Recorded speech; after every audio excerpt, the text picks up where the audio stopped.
તો સ્વાગત છે મિત્રો તમારા ભાઈના બ્લોગમાં. આજે છે સન્ડે એટલે ફંડે એટલે ફેમિલી ડે. ફેમિલીમાં આજે ફેમિલી સાથે જુનાગઢની તળેટીની અંદર જો દામોકુના દર્શન કરવા માટે આવી ગયા છીએ. અને સામે છે ગરવો ગઢ ગિરનાર. મિત્રો આ જગ્યા એવી છે કે મને તો બહુ ગમે છે, પણ જો વર્ષની અંદર 10-15 વાર જુનાગઢની તળેટીમાં ન આવું ને તો અધૂરું લાગે છે. અને જુનાગઢનો શિવરાતનો મેળો, આહા, અત્યારે આ જગ્યા એકદમ સુનકાર અને ખાલી થઈ ગઈ છે, પણ એ મેળો બહુ યાદ આવે છે. તો તમારા લોકોમાંથી જુનાગઢ તળેટીની અંદર કોને કોને ગમે છે આ જગ્યા, કોને ગમે છે આ જગ્યાના વાઇબ્રેશનની તો હું તમને કાંઈ વાત જ ન કરી શકું. એ સિવાય જો અહીંયા સરસ મજાની મહાપ્રભુજીની બેઠક પણ છે.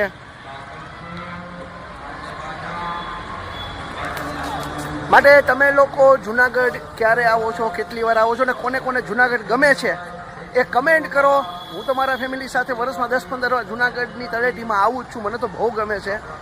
તો તમને કોણ કોણ જુનાગઢ આવો છો, કોને કોને ગમે છે કમેન્ટ કરો. તો આજના બ્લોગમાં આટલું જ છે. રામ રામ ને સીતારામ.